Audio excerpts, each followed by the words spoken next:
যে লাইলাতুন নিসফু মিনাশ শাবান, শাবান মাসের মধ্য রজনী আল্লাহ পাকের রহমত। একদল অতিরিক্ত বাড়াবাড়ি, একটা অতিরিক্ত ছাড়াছাড়ি, বাড়াবাড়ি আর ছাড়াছাড়ি। একটা অতিরিক্ত বাড়াবাড়ি, সে একদম শবে বরাতকে মনে হয় লাইলাতুল কদরের উপরে নিয়ে যাচ্ছে আর কি। লাইলাতুন নিসফু মিনাশ শাবানকে কোনো কোনো ক্ষেত্রে বাড়াবাড়ি পন্থীরা একদম লাইলাতুল কদরের উপরে নিয়ে চলে যাচ্ছে। আর ছাড়াছাড়ি যারা, তারা বলছে এই রাত্রে কোনো কিছুই করা যাবে না। দুইটাই চরমপন্থী, বুঝতে পারছেন না মনে হয় কথা। একদল এটাকে নিয়ে এত বেশি বাড়াবাড়ি করছে যে এটাকে একদম লাইলাতুল কদরের উপরে নিয়ে চলে যাচ্ছে। আরেক দল দেখা যাচ্ছে এটাকে এমনভাবে পরিত্যাগ করছে না, এই দিয়ে কিছুই করা যাবে না, একদম কোনো ফজিলতি নাই। এখন আসলে মধ্যমপন্থা কি, মাঝখানে আমরা কি করব তাও জানার দরকার আছে কি নাই? অনেক হাদিসের অনেক আলোচনা, প্রায় 40-50 পৃষ্ঠার বই, সব আলোচনা তো মাহফিলে করা সম্ভব না। আমি সারমর্মটুকু বলি। সারমর্ম কি? হাদিসের শবে বরাত নামে কোনো শব্দ নাই, এক নম্বর কথা। কি নাই ভাই? শবে বরাত নামে কোনো শব্দ নেই। আছে লাইলাতুন নিসফু মিনাশ শাবান, শাবান মাসের মধ্য রজনী। শাবান মাসের মধ্য রজনী। শাবান মাস কি? উত্তর, নবী সাল্লাল্লাহু আলাইহি ওয়াসাল্লাম রমজান মাসের পর যে মাসে রোজা রাখতে বেশি গুরুত্ব দিয়েছেন তার নাম শাবান। আমার সাথে বলেন, শাবান মাস কি? নবী সাল্লাল্লাহু আলাইহি ওয়াসাল্লাম রমজানের পরে যে মাসে রোজা রাখতে খুব বেশি গুরুত্ব দিয়েছেন তার নাম শাবান। আয়েশা রাদিয়াল্লাহু আনহা তিনি বলতেন যে শাবান মাস আসলে নবী সাল্লাল্লাহু আলাইহি ওয়াসাল্লাম এত বেশি বেশি রোজা রাখতেন যে মনে হতো তিনি রোজা ছাড়বেনই না, সারা মাস রেখে ফেলবেন। বেশি থেকে বেশি রোজা রাখতেন শাবান মাসে। প্রশ্ন হচ্ছে কেন? উত্তর, এমনিতে এই মাসটা বরকতময় এবং এই মাসে আল্লাহ পাক তার রহমতে বিপুল সংখ্যক মানুষকে জাহান্নাম থেকে মুক্তি দান করেন। সুবহানাল্লাহ। নবী সাল্লাল্লাহু আলাইহি ওয়াসাল্লাম এই মাসকে তাজিম করতেন। এই মাসের সম্মানার্থে, এই মাসে আল্লাহর রহমত বরকতের স্বার্থে নবী করিম সাল্লাল্লাহু আলাইহি ওয়াসাল্লাম এই মাসে বেশি বেশি রোজা রেখেছেন। সুন্নত কি শিখলাম? শাবান মাসে বেশি বেশি রোজা রাখা সুন্নত। একটা কি পেলাম ভাই? শাবান মাসে বেশি বেশি রোজা রাখা সুন্নত। আপনি যদি মুকিম হন, শরীর সুস্থ থাকে, মুসাফির না, আপনার সুস্থতা আছে, সব ঠিক আছে, আপনি চেষ্টা করবেন এই মাসে বেশি বেশি রোজা রাখার জন্য। পারা যাবে ইনশাল্লাহ। এটা নবীর সুন্নত হবে। আরেকটা হাদিস মাথায় নিয়ে নেন, আজকে সারা ওয়াজ ভুলে গেলে এই ওয়াজটা বলেন না। কি হাদিস? নবীজি বলছেন, তোমাদের সামনে, হে আমার সাহাবীরা, তোমাদের সামনে এমন একটা যুগ আসছে, ওই যুগে আমার সুন্নতকে ধরে রাখাটা হাতের মধ্যে আগুন ধরে রাখার মতো হবে। আমি অনেক দিন এই লেকচারে এই হাদিসটা বলেছি। তোমাদের সামনে এমন একটা কঠিন যুগ আসছে, জামানা সবরিন, সবরের যুগ, কঠিন যুগ। ওই যুগে ঈমান ধরে রাখা, মানে আমার সুন্নতের উপর থাকা, হাতে আগুন ধরে রাখার মতো হবে। ওই যুগে যদি তোমরা আমার একটা সুন্নতকে জীবিত করতে পারো, সমাজে একটা সুন্নত মরে গেছে, ওটাকে আবার জীবিত করতে পারো, তাহলে 50 জন শহীদ সাহাবীর নেকি পাবে। হাদিসটা বুঝলেন? শুধু নেকি না, আপনি 50 জন শহীদ সাহাবীর নেকি পাবেন যখন চলমান সমাজে একটা সুন্নত মিটে গেছে, নাই, মানুষ আমল করছে না, কিন্তু আপনি সেটাকে জীবিত করলেন। পারা যাবে ইনশাল্লাহ। একটা দেখাচ্ছি, যেমন সাহাবীদের যুগে মানুষ মসজিদে ঢুকলে কি করতো জানেন? আগে 2 রাকাত নামাজ পড়তো। কি করতো? মসজিদে ঢুকেই, ওযু অবস্থায় মসজিদে ঢুকেই তারা বসতেন না। আগে 2 রাকাত নামাজ পড়তেন, দুখুলুল মসজিদ বা তাহিয়াতুল মসজিদ, তারপরে বসতেন। আর নবীজি বলেছেন কিয়ামতের আগে আগে এই দুখুলুল মসজিদ, তাহিয়াতুল মসজিদ, এই নামাজটা উঠে যাবে। উঠে যাচ্ছে না আস্তে আস্তে। মসজিদে ঢুকলে মানুষ ধাপ করে বসে পড়ে, তাই না? মানুষ ভুলেই গেছে এটা সুন্নত। এখন আপনি যদি এই সুন্নতটাকে আবার জীবিত করতে পারেন, ইনশাল্লাহ 50 জন শহীদ সাহাবীর নেকি পাবেন। সমাজে এখন দাড়ি শেভ করা ফ্যাশন হয়ে গেছে, বুঝছে না? অনেকে শেভ না করলে চাকরি দেয় না। শেভ না করলে কি হয় না? চাকরি পাওয়া যায় না। স্কুলে তো না, কলেজে গিয়ে পড়তে গেলে ক্লাস করতে দেয় না। দাঁড়িয়ে আছে, যাও শেভ করে আসো, তাই বলে।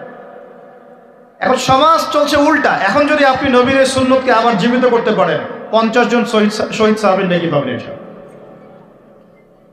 রাতে ঘুমানোর সময় একটা সুন্নত আছে, 33 বার সুবহানাল্লাহ, 33 বার আলহামদুলিল্লাহ, 34 বার কি আল্লাহু আকবার। বহু মানুষই পড়ে না।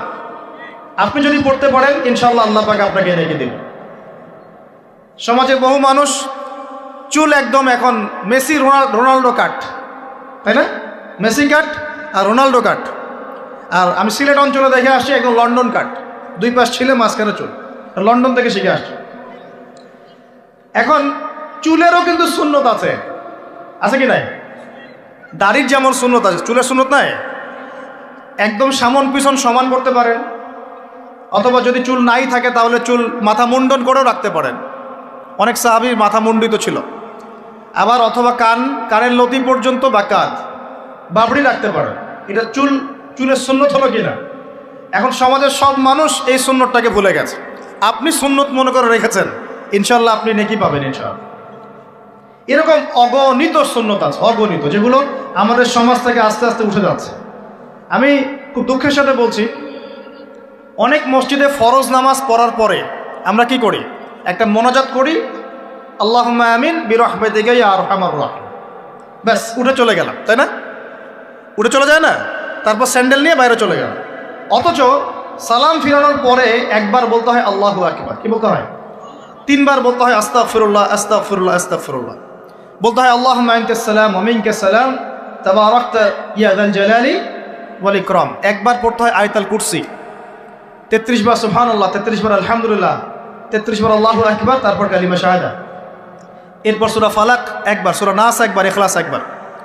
আরো দোয়া, অনেক দোয়া আছে। আল্লাহুম্মা লা মানি লিমা আ'তাইত ওয়া লা মু'তি লিমা মানা'ত ওয়া লা ইয়ানফা'ু যাল জাদ্দি মিনকাল জাদ।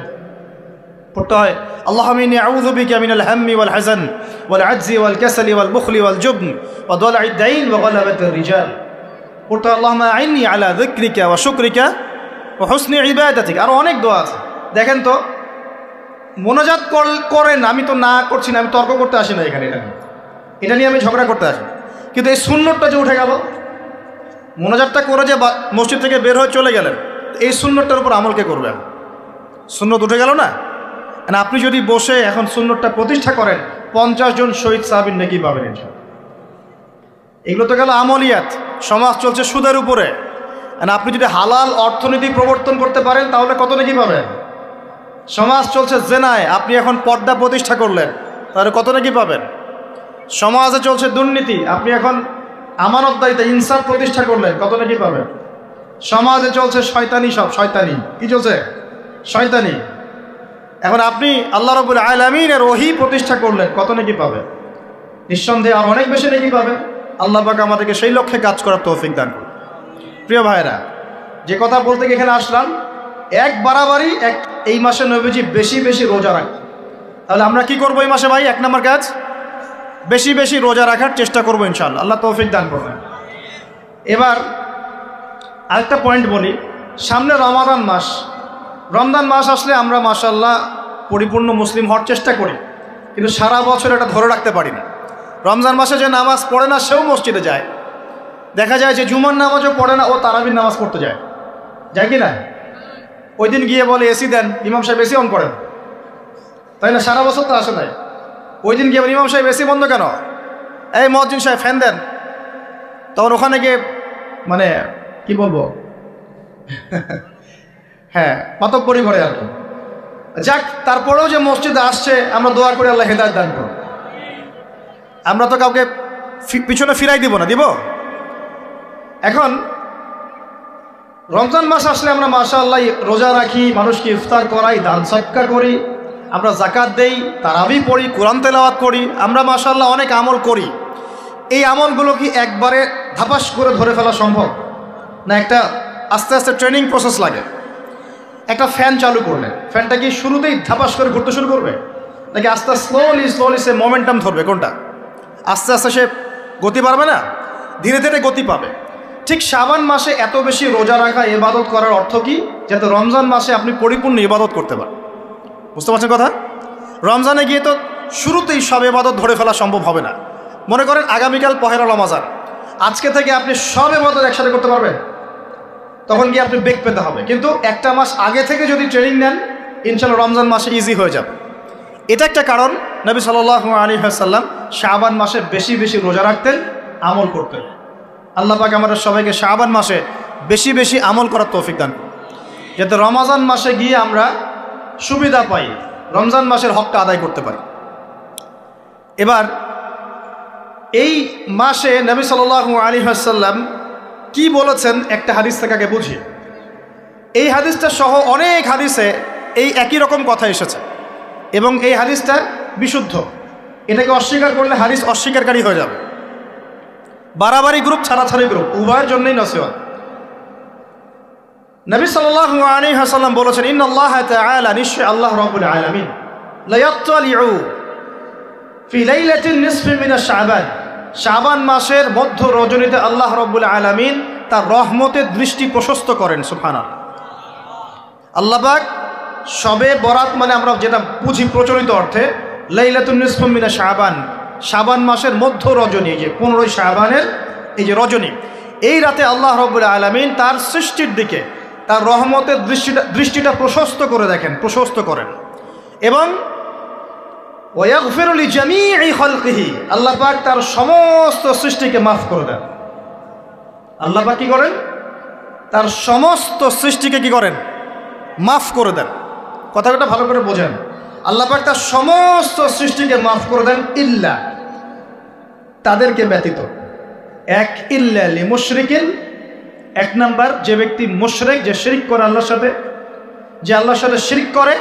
আর দুই, মুশাহিনিন, যে ব্যক্তি অন্তরে মানুষের সাথে বিদ্বেষ পোষণ করে, হিংসা বিদ্বেষ মনে আছে এরকম ব্যক্তি, এবং মনের মধ্যে শিরক আছে, শিরকি আকীদা, মুশরিক, এই দুই শ্রেণীর মানুষ ছাড়া আল্লাহ পাক সমস্ত মানুষকে মাফ করবেন। সুবহানাল্লাহ।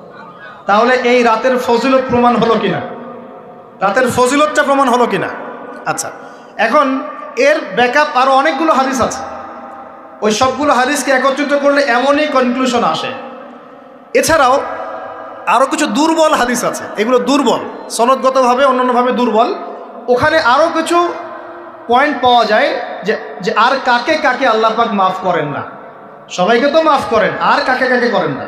এই হাদিসে দুটো পেয়েছি, এটা একদম অকাট্য। এটা হলো মুশরিক, আল্লাহ পাক মাফ করেন না।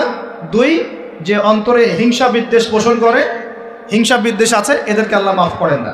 আরো কিছু দুর্বল বর্ণনা থেকে পাওয়া যায়, এটা দুর্বল বর্ণনা, কিন্তু জেনে রাখতে তো সমস্যা নাই। সমস্যা আছে? আর পাপ তো পাপী, দুর্বল হাদিসে আসুক আর কঠিন হাদিসে আসুক, পাপ তো পাপী নাকি? পাপ ছাড়তে কোনো সমস্যা আছে? তো তৃতীয় এক শ্রেণীর নাম পাওয়া যায়, যারা হচ্ছে আত্মহননকারী, নিজেরা নিজেদেরকে আত্মহত্যা করেছে, এদেরকে আল্লাহ মাফ করেন। আত্মহনন বোঝেন কিনা? আত্মহত্যা যারা করে, আত্মহনন, এটা একটা শ্রেণী পাওয়া যায়। 4 নম্বর একটা পাওয়া যায় আত্মীয়তার সম্পর্ক ছিন্নকারী, আত্মীয়তার সম্পর্ক ছিন্নকারী। 5 নম্বর একটা পাওয়া যায়, সেটা হলো মাদক দ্রব্য সেবনকারী। মাদক দ্রব্য সেবনকারী, যুবকরা খুব ভালো করে শোনো এগুলো। মাদক দ্রব্য সেবনকারী আল্লাহ সবাইকে মাফ করেন, মাফ করছেন না। আরেকটা পাওয়া যায়, সেটা হলো যারা জেনার পাপে লিপ্ত আছে। কিসের পাপে ভাই? জেনার পাপ। এরকম আর কিছু ব্যাকআপ পাওয়া যায়, কিন্তু এগুলোর বর্ণনা দুর্বল। বর্ণনা কি? দুর্বল, কিন্তু পাপ তো পাপই নাকি? এই পাপগুলো তো পাপ, এই পাপগুলো করলে কি আল্লাহ খুশি হন? অকাট্য সহি থেকে পাওয়া যায় এই দুইটা, মুশরিক এবং মুশাহিদ, যারা শিরক করে, অন্তরে বিদ্বেষ পোষণ করে, আল্লাহ পাক এদেরকে মাফ করেন। এখন আগে জানি শিরক থেকে কিভাবে বাঁচবো, শিরক কি এবং কেন, তারপরে জানবো হিংসা বিদ্বেষ, তারপরে আমরা যাব এই রাত্রে আমরা কি করতে পারি। মনে রাখবেন, আমল করতে হবে 3টা বিষয় খেয়াল রেখে। কয়টা বিষয় ভাই? আমল করতে হবে 3টা বিষয় খেয়াল রেখে। এক, আমল করতে হবে একমাত্র আল্লাহ পাকের সন্তুষ্টির জন্য। 1 নম্বর কি বলেন? এক, আল্লাহর সন্তুষ্টির জন্য, কারো সন্তুষ্টির জন্য না, কারো জন্য না, শুধু কার জন্য?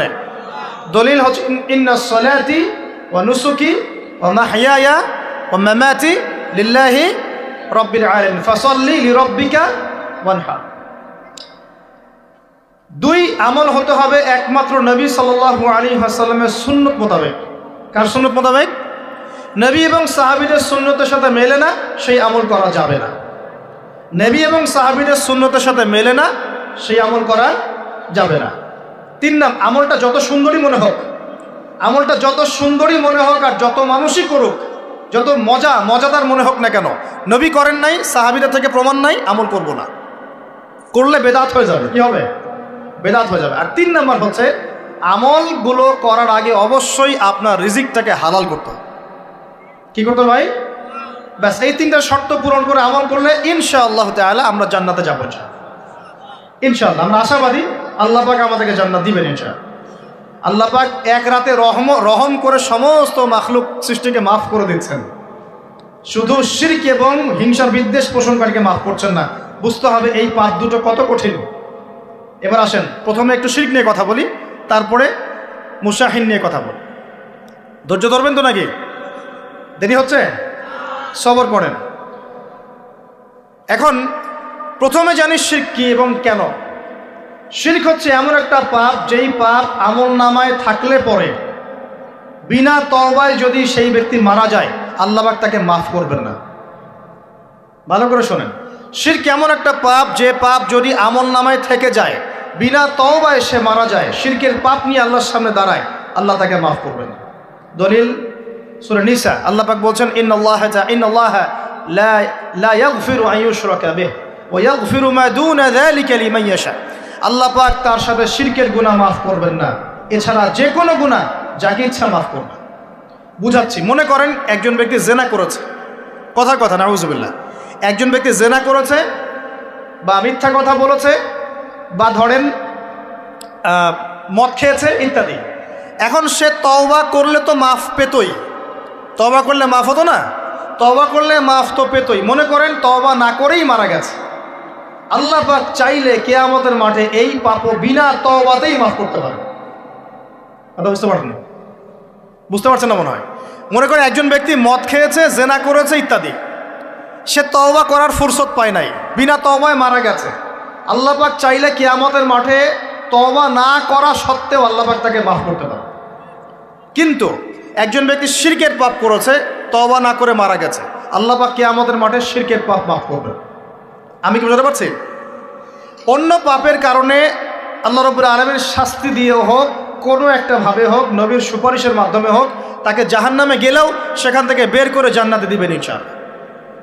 কিন্তু শিরকের পাপ যার আমলনামায় থাকবে তার উপর জান্নাতকে হারাম করে দেওয়া হয়েছে। বলেন নাউজুবিল্লাহ। সূরা মাইদায় দলিল আছে, শিরকের পাপ যার আমলনামায় আছে তার জন্য জান্নাতকে হারাম করে দেওয়া হয়েছে। শিরক মানে অংশীদার সাব্যস্ত করা, আল্লাহ পাকের সাথে কাউকে সমকক্ষ করা। শিরক কত প্রকার হয়? উত্তর 3 প্রকার। কয় প্রকার ভাই? বিশ্বাসে শিরক হয়, মানে আকীদায় শিরক হয়। আমলে শিরক হয়, মানে কাজে শিরক হয়। কথা বা লিসানে শিরক হয়। মনে থাকবে?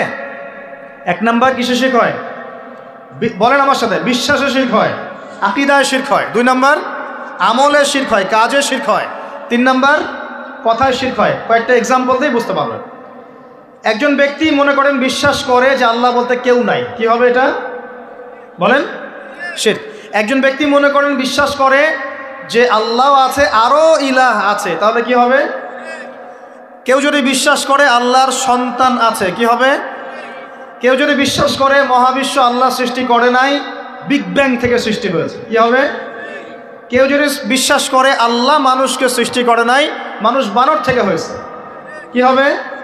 আচ্ছা, বিশ্বাসগত শিরক। কেউ যদি মনে করে আল্লাহ ছাড়া অমুকে আমার সন্তান দিতে পারে, কি হবে? কেউ যদি বিশ্বাস করে যে আল্লাহকে পাওয়ার জন্যে আমাকে মাধ্যম ওসিলা পূজা করতে হবে, তাহলে কি হবে? কেউ যদি চন্দ্র, সূর্য, গ্রহ, নক্ষত্র, গাছপালা, মূর্তি এসবে পূজা করে, কি হবে? এগুলো বিশ্বাসগত শিরক। কেমন শিরক ভাই? বিশ্বাসগত শিরক। 2 নাম্বার আসেন আমলগত, কাজগত শিরক। কেমন? মনে করেন সেজদা করতে হয় কার জন্যে? কেউ যদি এখন কবরে গিয়ে সেজদা করে, কি হবে? আল্লাহর জন্য সেজদা করতে হয় না কবরে সেজদা করতে হয়? সেজদা কার জন্যে? আচ্ছা, তাহলে শিরক হবে। কুরবানি কার জন্য করতে হয়? কেউ যদি এখন মনে করেন জিনকে সন্তুষ্ট করার জন্য কুরবানি করে দিল, কি হবে? এখনকার যুগে কিন্তু বহু মানুষ জিনের উপাসনা করে। এখনকার যুগে বহু মানুষ জিনের উপাসনা করে, আর জিন বলে একটা জাতি আছে আমাদের সাথে চলাফেরা করে, আমরা দেখতে পারি না। আমরা কি সব দেখতে পারি? আমরা কি সব জানি? আমরা তো আমাদের আত্মাকেই দেখতে পারি। এত ঘুমাই গেছেন, আত্মা চলে গেছে, দেখতে পারছেন? আর আমরা কি জানি? আমরা কতটুকু জানি আগামীকাল কি হবে আপনার সাথে? বলেন দেখি, কেউ জানে? আমাদের জ্ঞান কত ক্ষুদ্র, বুঝতে পারলাম। আগামীকাল কি হবে তাই জানি না, আমার আত্মাকেও চোখে দেখি না। আর আমি যদি দাবি করি এখন আমি সব জানতাম, তাহলে কি হবে? অতএব জিন জাতি আমাদের মধ্যেই আছে কি নাই? ওমা খালাকতুল জিন্না ওয়াল ইনসা ইল্লা লিয়াবুদুন, আমি জিন আর মানুষকে শুধুমাত্র আমার ইবাদত করার জন্যই সৃষ্টি করেছি। আল্লাহ পাক আমাদের সবাইকে আল্লাহ পাকের সত্য বোঝার তৌফিক দান করুন। এবার আসেন, আপনাদের পার্বত্য এলাকায় জিনের উপাসনা হয়। এখন বললেন ভাই কেমন করে জানলেন? যত তান্ত্রিক মান্ত্রিক কবিরাজ জাদুকর সব এই পাহাড়ি এলাকায় ঘুরে বেড়াচ্ছেন, এবং চোখ কান খোলা রাখলে আপনারাও বুঝতে পারবেন জিনের উপাসনা করলে অনেক কিছু ভেলকিবাজি দেখানো যায়। জিনকে আল্লাহ পাক কিছু ক্ষমতা দিয়েছে। জিন অনেক দূর থেকে দেখতে পারে। মনে করেন যে কেউ একজন এখানে বসে আছে, সে দাবি করছে যে সে অলৌকিক ক্ষমতার অধিকার, অথচ ওর কাছে জিন আছে। কি আছে? জিন। এখন আপনি শুনেছেন যে অমুক জায়গায় অমুক বাবা আছে, সে অনেক বড় ক্ষমতার অধিকার, যাই দেখি ওনার কি ক্ষমতা। এখন আপনি রাস্তায় আসছেন, তার সেই জিন তো আগেই দেখতে পাচ্ছে আপনি আসছেন দূর থেকে, সে আগে খবর দিল আসতেছে মক্কেল, ওই যে মক্কেল আসতেছে। এখন সে বলল যে ওই ব্যক্তির সাথে যে জিন আছে ওর সাথে কানেকশন কর। সবার সাথে একটা জিন আছে না? আছে কি নাই? একটা করে জিন শয়তান আছে না সবার সাথে? দুইজন ফেরেশতা একজন জিন সবার সাথেই আছে। আছে কি নাই? আপনার জিন জানে আপনার সাথে অতীতে কি হয়েছিল? জানে তো। আপনার জিন আপনার সাথে আছে না শুরু থেকে? তাহলে আপনি 1 মাস আগে কি করেছেন আপনার জিন তো জানে। ও ভবিষ্যৎ জানে না, কিন্তু অতীত তো জানে। ও তো ভবিষ্যৎ জানে না, কিন্তু অতীতে আপনি কি করেছেন ও তো জানে না? এখন ওর সাথে এই কারিনের সাথে যোগাযোগ করছে। ওকে বলছে এই তো 1 মাস আগে অমুক মেয়ের পিছনে দৌড়াইছিল, 1 মাস আগে অমুক একটা মেয়ের পিছনে দৌড়াইছে, ওই মেয়েকে পাওয়ার খুব চেষ্টা করছে, কিন্তু 1 মাস আগে ব্যবসায়ী কাজ করছে, কিন্তু 1 মাস আগে ওই কাজ করছে। এখন আপনি হেঁটে হেঁটে আসলেন, এদিকে খবর পাস করা শেষ, এসে বললেন বাবা আপনার কি ক্ষমতা, আমি আপনার ক্ষমতার নিদর্শন দেখতে চাই। সেই বাবা এখন বলছে যে তুই তো সেই ব্যক্তি না, তোর নাম অমুক না, আপনি তো ভেবাচকা খেয়ে গেলেন। হ্যাঁ তাই তো, আমার নাম তো অমুক। তুই তো 1 মাস আগে এই মেয়ের পিছনে ঘুরছিস না? হ্যাঁ তাই তো, আপনি কেমন করে জানলেন? তুই 1 মাস আগে এই কাজ করছিস না? তাই তো, আপনি কেমন করে জানলেন? আপনার তো চোখ একদম আসমান উঠে গেল। বাপরে বাপ, সে তো আমার অতীতের সব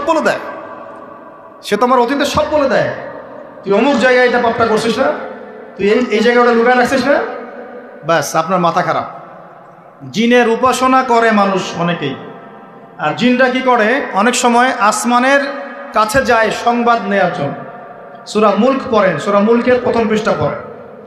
আল্লাহ পাক ওদেরকে তাড়ানোর জন্যে আসমানের মধ্যে এই উল্কাপিণ্ড নক্ষত্র নিক্ষেপ করেন।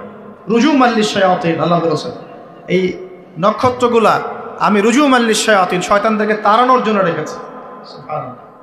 পৃথিবীতে অনেক কিছুই ঘটে, আমরা খালি চোখে বুঝতে পারি না। এখন কেউ যদি জিনের উপাসনা করে, জিনকে সন্তুষ্ট করার জন্যে এই কুরবানি করে, তাহলে কি শিরক হবে কি না? সেজদা কার জন্যে?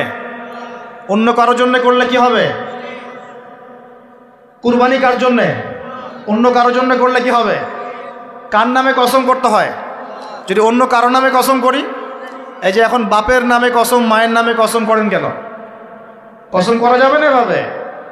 মান হালাফা বিগাইরি ইসমিল্লাহি ফাকাদ কাফার, কেউ যদি আল্লাহ ছাড়া অন্য কারো নামে কসম করে সে কুফরি করবে। যদি কসম করতেই হয় আপনাকে আল্লাহরই কসম করতে হবে। যদি কসম করতে হয় কার কসম করবেন? আর আল্লাহর কসম করে কি মিথ্যা বলতে পারবেন? মিথ্যা বললে তখন কাফারা দেওয়া লাগবে। আচ্ছা, কাফারা কি? সবচেয়ে সহজ কাফারা হচ্ছে 3টা রোজা রাখা। কয়টা রোজা? 3টা। আসেন আমরা যাই। এখন কসম করবো আল্লাহর জন্যে, দোয়া করেন কার কাছে? দোয়া কার জন্যে? এখন যদি অন্য কারোর কাছে দোয়া করা শুরু করি, সন্তানকে দিবে, অন্য কারোর কাছে চাওয়া শুরু করি, মনে করেন আপনার রোগ ব্যাধি দেওয়ার ভালো করার মালিককে যদি এখন আপনি একটা আংটি পরে মনে করেন এই আংটি আপনার রোগ ভালো করবে, কি হবে? শিরক হবে কি না? এরকম অগণিত কাজের শিরক আমরা করছি। আল্লাহ পাক আমাদের শিরক থেকে বাঁচান। আর ভবিষ্যতের মালিককে, সময়ের মালিককে, ভবিষ্যৎ কে জানে? রাস্তায় টিয়া পাখি দেখে ভাগ্য পরীক্ষা করছে, ও কি ভবিষ্যৎ বলতে পারবে? যদি ওখানে গিয়ে হাত দেখান শিরক হবে না? রাশিফল দেখা যায়, রাশিফল কি? রাশিফল আজকে তোমার দিনটা কেমন যাবে, কালকে তোমার দিনটা কেমন যাবে, আছে না? তো এগুলো বিশ্বাস করলে কি হবে? এবং পদে পদে শিরকে নিমজ্জিত আছে। এগুলো তো গেল আমলগত শিরক, আরও অনেক শিরক আছে। আমাদের কথার মধ্যেও শিরক হয়। কিসের মধ্যে? কথার মধ্যে। যেমন আমরা বলি ডাক্তার ভালো ছিল, না হলে রোগীকে বাঁচানো যেত না, বলি কি না? অনেকে বলি না, শিরক হবে। কেউ যদি বলে যে ড্রাইভারটা ভালো ছিল, না হলে গাড়ি নির্ঘাত অ্যাক্সিডেন্ট করতো, কি হলো কথায়? আরেকটা বিষয় আছে, আমরা অনেক সময় ইবাদত করি মানুষকে দেখানোর জন্য, সবাই বড় দানবীর বলবে, আমাকে নামাজি বলবে, এটাও কি? এটাও শিরক। কথার মধ্যে আর অনেক শিরক করি। সার্বভৌম ক্ষমতার মালিককে, তাবারাকাল্লাযী বিয়াদিহিল মুলক, সার্বভৌম ক্ষমতার মালিককে। আর আমরা যদি মনে করি আমরাই সার্বভৌম ক্ষমতার মালিক, কি হবে? ঠিক হবে না? এরকম প্রচুর শিরকে আমরা নিমজ্জিত আছি। সবচেয়ে বড় যে শিরকটা এখনকার বিশ্বে চলছে সেটা হলো আল্লাহ পাকের হালালকে আমরা হারাম করে নিচ্ছি, আল্লাহর হারামকে হালাল করে নিচ্ছি। করছে কি না? বুঝতে পারছেন না মনে হয়। মাদক দ্রব্য কি হালাল না হারাম? আমরা অনেক সময় হালাল করে নিয়েছি, তাই নাই? জেনা হারাম না হালাল? আমরা এখন জেনাকে প্রমোট করছি, উস্কে দিচ্ছি। সমকামিতা হালাল না হারাম? এই সমকামিতার ব্যাধি ছড়িয়ে পড়েছে এখন সমাজের রন্ধ্রে রন্ধ্রে, পড়েছে না? এদেরকে আল্লাহ পাক এমন শাস্তি দিবেন যে শাস্তি আল্লাহ পাক কুল কায়নাতে কাউকে দেন নাই। কেমন শাস্তি দিবেন? কওমে লূতকে আল্লাহ রাব্বুল আলামিন মাটি থেকে উপরে উঠিয়ে আকাশ থেকে পাথর বর্ষণ করে থেতলে দিয়ে আবার মাটিতে দাফন করে দিয়েছে কওমে লূতকে। আল্লাহু আকবার। এই শাস্তি অপেক্ষা করছে এদের জন্য। সুদ হালাল না হারাম? আমরা কি এটাকে জায়েজ করে নিচ্ছি কিনা, খাচ্ছি কিনা? এই বিশ্বের সবচেয়ে বড় একটা সমস্যা চলছে, আল্লাহ পাকের হারামকে আমরা হালাল করছি, হালালকে হারাম করিনি, এটাও শিরক। এখন আল্লাহ পাক যে বলছেন সবাইকে মাফ করে দিবেন, আল্লাহ পাক শিরক যে করে তাকে মাফ করবেন না। এখন বলেন কত পার্সেন্ট মানুষ মাফ পাবে? এই পাপগুলো কত মানুষ করছে? সবাই করছে না? মোটামুটি সবাই মোটামুটি শিরক করছে। আমরা আল্লাহ পাক আমরা সবাইকে শিরকের পাপ থেকে বাঁচিয়ে রাখুন। এর পাশে একটা শিরক আছে রিয়া বা গোপন শিরক, লোক দেখানো আমল, এটাও গোপন শিরক। আর এক শ্রেণী। আচ্ছা, এখানে একটা কথা বলে রাখি, এই শিরকগুলো থেকে বেঁচে থাকলে কি হবে? শিরক থেকে বেঁচে থাকলে আপনার আমল নামায় যদি আসমান জমিন সমান গোনাও থাকে, আল্লাহ পাক সমস্ত গোনা মাফ করে দিবেন ইনশাআল্লাহ। মনে করেন একজন ব্যক্তির আমল নামায় জেনা, সুদ, ঘুষ, হাবি জাবি দুনিয়ার পাপ দিয়ে ভর্তি, কিন্তু কোনো একটা কারণে বা কোনো একভাবে তার আমল নামায় শিরকের কোনো গোনা নাই, শিরক করে নাই। ইনশাআল্লাহ তাআলা কোনো না কোনো ওসিলায় হলে আল্লাহ পাক তাকে কিয়ামতের মাঠে মাফ করে দিবেন ইনশাআল্লাহ। একটা হাদিস বললেই যথেষ্ট হবে, তারপরে সামনে যাব। রাসূল সাল্লাল্লাহু আলাইহি ওয়াসাল্লামকে আল্লাহ পাক মেরাজের রাতে ওয়াদা করেছেন। কোন রাতে ভাই? মেরাজের রাতে ওয়াদা করেছেন, হে মুহাম্মদ সাল্লাল্লাহু আলাইহি ওয়াসাল্লাম, তোমার উম্মতের মধ্যে যে কোনো ব্যক্তি যত বড়ই পাপ করুক না কেন, আসমান জমিনের সমানও যদি পাপ করে আমার সামনে দাঁড়ায়, কিন্তু তার আমল নামায় শিরকের পাপ নাই, আমি আল্লাহ তার সামনে আসমান জমিন সমান ক্ষমা নিয়ে হাজির হব, মানে সে মাফ পেয়ে যাবে ইনশাআল্লাহ। অতএব শিরক মুক্ত আমল করতে পারলে ইনশাআল্লাহ এই নিসফু মিনা শাবান, লাইলাতুন নিসফি মিনা শাবান, এই শবে বরাত যেটা আপনারা বলছেন, এই রাতে আল্লাহ পাকের ক্ষমা আমরা পেয়ে যাব ইনশাআল্লাহ। শিরক মুক্ত আমল করতে পারলেই ক্ষমা হবে ইনশাআল্লাহ। আল্লাহ পাক আমাদের সবাইকে শিরক থেকে বেঁচে থাকার তৌফিক দান করুন। এই শিরক সম্পর্কে বিস্তারিত জানার জন্য শিরক কি ও কেন, কিতাব ও তাওহীদ, তারপরে কোরআন সুন্নাহর আলোকে ইসলামী আকীদা, এই বইগুলো পড়াশোনা করেন, ইনশাআল্লাহ জানতে পারবেন। আর এক শ্রেণী মানুষকে আল্লাহ পাক মাফ করবেন না। এরা কারা? মুশাহিন। মুশাহিন মানে কি? যারা একে অপরের সাথে হিংসা বিদ্বেষ পোষণ করে। এখন বলেন দেখি, হিংসা বিদ্বেষ পোষণ করেন এমন মানুষ আছে এখন? বলেন দেখি। রাজনৈতিক অঙ্গনে একজন আরেকজনের সাথে হিংসা করছে কিনা? সামাজিক নেতৃত্ব নিয়ে একজন আরেকজনের সাথে হিংসা করছে কিনা? পরিবারের মধ্যেও একজন আরেকজনের সাথে হিংসা করছে কিনা? ভাই একজন আরেকজনের সাথে হিংসা করছে কিনা? আলেম একজন আরেকজনের সাথে হিংসা করছে কিনা? করছে না? বক্তা একজন আরেকজনের সাথে হিংসা করে কিনা? ধর্ম থেকে শুরু করে বিশ্ব রাজনীতি পর্যন্ত হিংসার দাবান হলে এখন পুরো বিশ্বের মানুষ জ্বলে পুরো শেষ হয়ে যাচ্ছে, হচ্ছে না? মহিলা হিংসা করে কিনা? সতীনে হিংসা করে কিনা? সতীন বোঝেন কিনা? বিয়েই তো করেন নাই, সতীন বুঝবেন কি? সতীন কি জিনিস? দুই বউ, এক বউ আরেকবার কি হয়? সতীনে হিংসা করে কিনা? আয়েশা রাদিয়াল্লাহু আনহার বাসায়, মানে ঘরে, নবী সাল্লাল্লাহু